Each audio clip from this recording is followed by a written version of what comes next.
साथियों, एक बार फिर से आपका मोनू स्टडी स्टूडियो में आपका स्वागत है। आज हम पढ़ने जा रहे हैं प्रॉफिट एंड लॉस के बारे में। ठीक है, प्रॉफिट और लॉस कैसे निकाला जाता है। ठीक है, इससे आगे इसको पढ़ने से पहले हमें पहले कॉस्ट प्राइस का पता होना चाहिए और एसपी के बारे में पता होना चाहिए। तो सीपी क्या होता है? सीपी तो लागत मूल्य। ठीक है, the price at which an item is purchase और produce in the amount spent to acquire or produce a good or service। ठीक है, तो अर्थात इसका मतलब होता है कि वो कीमत जिस पर कोई सामान खरीदा जाता है उसको हम क्या बोलते हैं? कॉस्ट प्राइस बोलते हैं। मान लिया मेरे पास एक पेन है, इस पेन को मैंने मार्केट में खरीदा, तो दुकानदार ने जिस कीमत में खरीदा वो इसकी कॉस्ट प्राइस हो गई। वो क्या होगी? दुकानदार ने जिस कीमत से खरीदा था वो उसकी कॉस्ट प्राइस हो गई, उसने मेरे को बेचा वो क्या हो गई? उसकी सेलिंग प्राइस हो गई। ठीक है, तो सेलिंग प्राइस कहते हैं the price at which an item is sold to customer, it is the amount receive from selling a good or a service. ठीक है, तो एसपी को हम क्या बोलते हैं? विक्रय मूल्य बोलते हैं कि वो कीमत जिस पर कोई सामान बेचा जाता है। मान लीजिए मेरे इस पेन की कीमत 4 रुपये थी, मैंने इसको बेचा। ठीक है, 5 रुपये का बेचा, तो ये 5 रुपये जो बेचा मैंने उसको क्या आ गई? सेलिंग प्राइस आ गई। ठीक है, कुल मैंने कितने का खरीदा था? 4 रुपये का खरीदा था, तो इसकी कास्ट प्राइस होगी। मैंने इसको 5 रुपये का बेचा, इसकी क्या हुई? सेलिंग प्राइस होगी। ठीक है, तो ये प्रॉफिट और लॉस की किन कंडीशंस पे हमें मिलता है? तो क्या क्या कंडीशन होती है? कि वो कंडीशन होती है जब आपका सेलिंग प्राइस कॉस्ट प्राइस से ग्रेटर देन होगा, दैट तब हमें क्या होता है? प्रॉफिट होता है। उस समय हमारा जो फार्मूला लगता है selling price minus cost price लगता है। ठीक है, अच्छा लॉस कब होता है? जब सेलिंग प्राइस हमारा कॉस्ट प्राइस से कम होता है। जब सेलिंग प्राइस हमारे कॉस्ट प्राइस से कम होता है उस केस में हमें क्या होता है? नुकसान होता है। तो वहाँ पे जो SP minus CP minus SP के बराबर होता है। ठीक है, तो जब सेलिंग प्राइस और कॉस्ट प्राइस दोनों इक्वल होंगे उस केस में ना तो हमें कोई प्रॉफिट होगा ना ही कोई नुकसान होगा। तो प्रॉफिट परसेंट निकालने का हमारे पास क्या होता है कि प्रॉफिट परसेंट किसके बराबर होता है? प्रॉफिट अपॉन सीपी इंटू 100% के बराबर होता है। या तो हमारे पास selling price minus cost price divide by CP into 100%, तब हमें क्या होता है? प्रॉफिट। उदाहरण कि हमारे पास जो एक वस्तु है उसकी कॉस्ट प्राइस हमारे पास गिवन है और सेलिंग प्राइस हमारे पास ये है। ठीक है, तो हमें यहाँ पे देखना है कि हमने सब जानना है कि कॉस्ट प्राइस ग्रेटर देन या सेलिंग प्राइस। तो हमने देखा सेलिंग प्राइस हमारे पास ग्रेटर देन है। ठीक है, तो यहाँ से देखें कितना आएगा। यहाँ से सेलिंग प्राइस में से कॉस्ट प्राइस निकाले थे हमारे पास 3400 में से 2550 निकाल देंगे, पीछे हमारे पास कितना बचता है? 850। ठीक है, तो 850 हमारा क्या है? प्रॉफिट। ये हमारा प्रॉफिट हुआ। ठीक है, अब प्रॉफिट परसेंट हमें निकालना है कितना? तो प्रॉफिट परसेंट हमारे पास होता है वो ये हमारे को प्रॉफिट कितना आगे 850 डिवाइड बाय आपके पास सीपी 2550 इंटू 100। अब से 0 कट जाएगा। 17 5 85 51 5 251, तो 17 1 70 73 51, तो 100/3, तो ये हमारे पास 33.33% आपके निकल के आएगा प्रॉफिट परसेंट। ठीक है, इसी तरीके से हमारे पास दो से एक उदाहरण है कि मान ली एक कोई वस्तु है उस पर 15% का लाभ हुआ है। ठीक है, तो आपने उसकी सीपी और एसपी निकालनी है। ठीक है, तो हम मान के चल रहे हैं कि अगर कोई वस्तु उसकी जो कॉस्ट प्राइस हो तो 100% होगी। ठीक है, कॉस्ट प्राइस उसकी कितनी होगी? 100%। तो सेलिंग प्राइस कितनी? क्योंकि उसको 15% प्रॉफिट हो रहा है तो हमने कॉस्ट प्राइस में से प्रॉफिट को जोड़ देना है। तो ये हमारे पास सेलिंग प्राइस मान लो कितनी है? 115%। ठीक है, तो यहाँ से हमने उसकी क्या निकालनी थी? सेलिंग प्राइस और कॉस्ट प्राइस निकालनी। आप इसको रेशियो में भी बना सकते हैं। मान लिया आपको 15% जो है, ठीक है, उस 15% को आपने कन्वर्ट करो रेशियो में। 15 इंटू 100 करो, ये आपके पास कितना आएगा? ये आपके पास 3 इंटू 20 3/20। ठीक है, तो ये 3/23 इसका प्रॉफिट हो रहा है, 20 इसकी कॉस्ट प्राइस। ठीक ठीक है। तो अगर हम कास्ट प्राइस की बात करें तो कास्ट प्राइस कितना आ गया 20 नीचे वाला, और सेलिंग प्राइस इसका जो रेशियो में 20 जमा 3 करो, प्रॉफिट हो रहा है आपके पास 23 आ गया। इसको ऐसे रेशियो में भी आप निकाल सकते हैं। अब अगला हमारे पास लास्ट परसेंट निकालना है। लास्ट परसेंट के लिए हमारे पास फार्मूला जो है वो लास्ट अपॉन सीपी इंटू 100 या cost price minus selling price upon CP into 100%। ठीक है। उदाहरण लेके हम चल रहे हैं कि एक वस्तु है, उसकी कॉस्ट प्राइस हमारे पास है वो कितनी है, वो हमारे पास 475 है, सेलिंग प्राइस उसकी 399 है। ठीक है। तो यहाँ पे हमारे पास सेलिंग प्राइस कम है, तो सीपी माइनस सेलिंग प्राइस करेंगे तो कितना आएगा, यहाँ से 76 आएगा। ठीक है। तो हमने लास्ट परसेंट निकालना। लास्ट परसेंट के लिए हमारे पास होगा 76 डिवाइड बाई सीपी हमारे साथ 475 इंटू 100।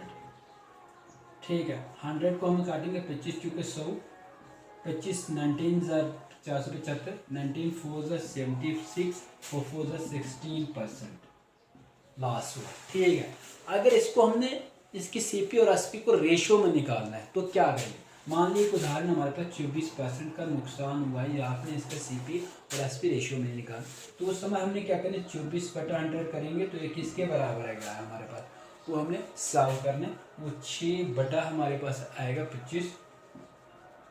तो 6 जो है वो लास्ट हुआ है, वो कॉस्ट प्राइस आपकी कितनी, सेलिंग प्राइस। ठीक है। तो कॉस्ट प्राइस आपके पास कितना आएगा 25, सेलिंग प्राइस आपने 25 में से 6 निकाल दिए तो आपके पास 19, तो 25:19 का आपके पास निकल के आएगा।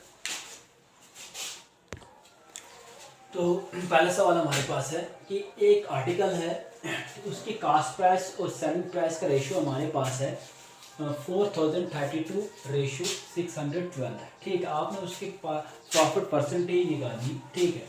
तो हमारे पास जो सेलिंग प्राइस और कॉस्ट प्राइस जो एक आर्टिकल के वो कितने का कॉस्ट 432 रेशियो 612।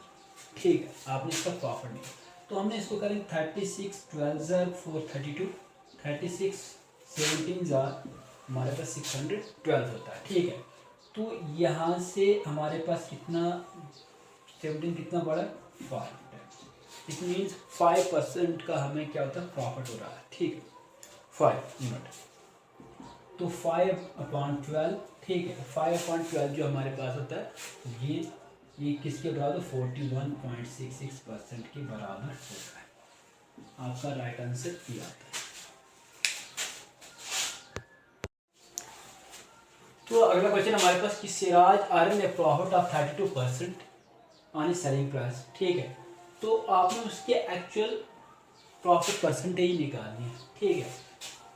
तो क्या है हमारे पास कि उसकी 32 जो प्रॉफिट हुआ है ये किसी आर्टिकल के सेलिंग प्राइस पे। ठीक है। अच्छा, तो हमने इसका कि उसकी सेलिंग प्राइस उस ऑब्जेक्ट की कितनी है और कॉस्ट प्राइस कितनी है, तो 32 को हमने करना है। ठीक है। 32/100 ये हमारे पास किसके बराबर आता है, ये हमारे पास है 8/25। इट मीन्स 8 आपके पास प्रॉफिट हुआ है, प्रॉफिट और 25% उसकी क्या है सेलिंग प्राइस। ठीक है। तो कॉस्ट प्राइस हमारे पास उसकी क्या होगी, तो 25 में से 8 निकाल दो, पीछे कितना बचता है आपके पास 17। तो 17 उस सब्जेक्ट की उस आर्टिकल्स की क्या होगी कॉस्ट प्राइस होगी। तो एक्चुअल प्रॉफिट कितना होगा, एक्चुअल प्रॉफिट हमारे पास जो होगा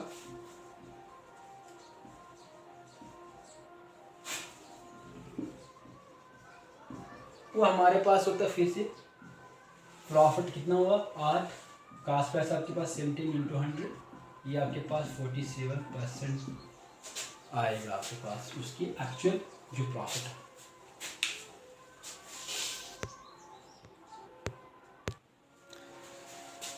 हमारे पास एक क्वेश्चन है कि एक इंसान ने 2 आइटमों को बेचा 4260 रुपये में, हर एक आइटम। ठीक है।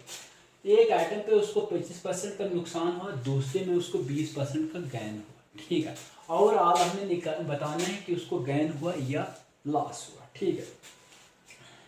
जो 25% का उसको क्या हुआ नुकसान हुआ वो किसके बराबर था, हमारे पास 1/4 के बराबर आता है। ठीक है। गेन जो हमारे पास 20% जो हुआ उसको हमने किसके बराबर आया 1/5।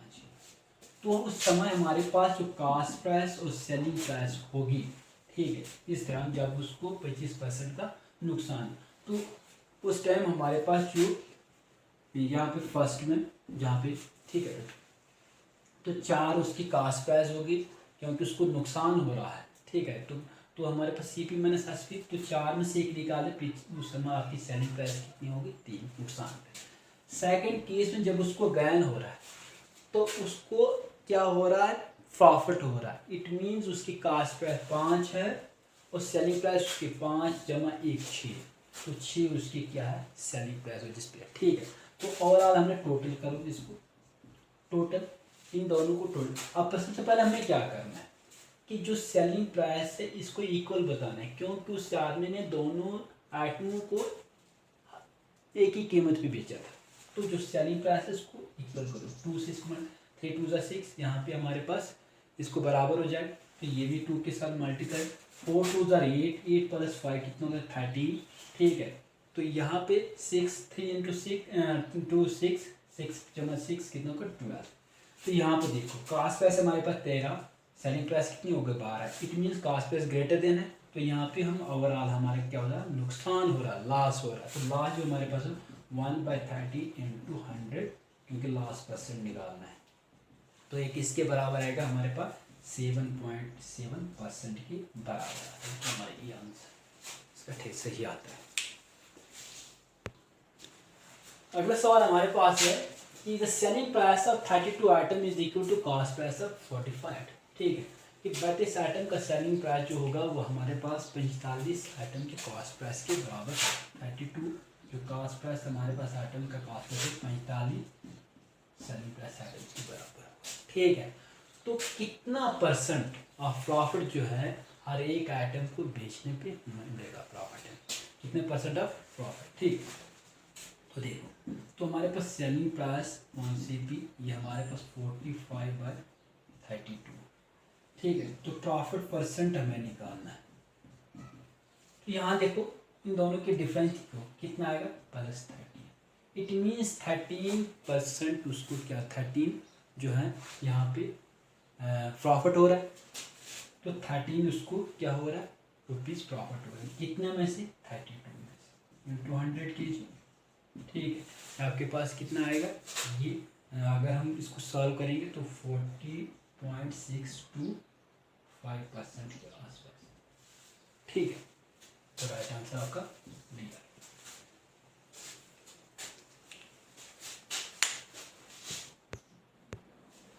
अगला क्वेश्चन हमारे पास है कि एक शॉपकीपर ने 2 आइटम्स को 10,591 रुपये का बेचा, ठीक। एक पे उसको 19% का गेन हुआ, दूसरे पे उसको 11% का नुकसान हुआ। बताओ ओवरऑल उसको गेन हुआ या लॉस हुआ है, ठीक है।